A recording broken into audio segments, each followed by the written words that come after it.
jërëjëf borom Touba jërëjëf borom Touba jërëjëf borom Touba jaaraama maam Cheikh Ibrahima Fall. Je me nomme Abdou Khadir Faye, coordinateur de la comité de pilotage de la journée mondiale Cheikh Ahmadou Bamba. Bon, aujourd'hui c'est la journée mondiale Cheikh Ahmadou Bamba. Comme vous le voyez ici, l'assistance est Mouride, Tidjane, Khadr, Layen, catholique. C'est une journée de paix, de solidarité et de partage.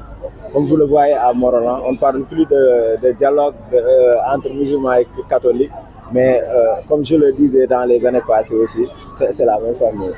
Comme vous le voyez ici, monsieur le maire, il se nomme Yves Lamine Ciss, il est catholique.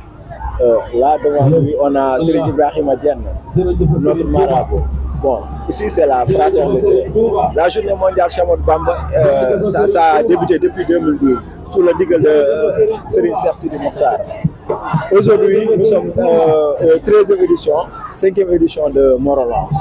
C'est une journée de contenté, de bégte, comme on le dit dans le mouridisme. Une journée qui présente notre satisfaction sur Serigne Touba et notre dévolution sur Serigne Touba. Serigne Touba est un être de solidarité, je vais dire.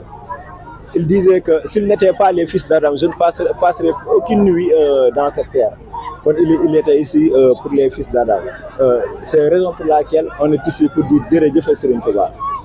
Nous remercions également Serigne Cheikhouna Mbacké, le petit-fils de Serigne Cheikh Mandoumbe, comme nous le savions bien, bel et bien dans le mouridisme.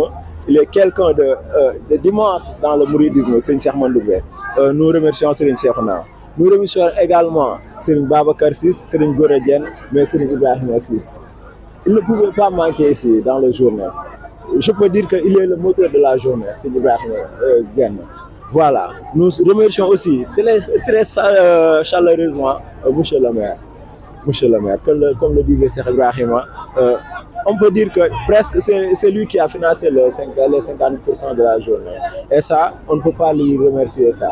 On va prier pour lui et toute la population de Morolan aussi et environ aussi. Tout le monde est ici aujourd'hui.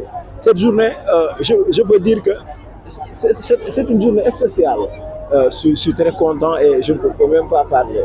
Mais comment est venue l'idée de cette célébration? Cette célébration, nous étions 5 à discuter. Pourquoi pas la journée mondiale de Cheikh Ahmadou Bamba? Parce qu'on a la journée mondiale de la musique, journée mondiale du vélo, journée mondiale de.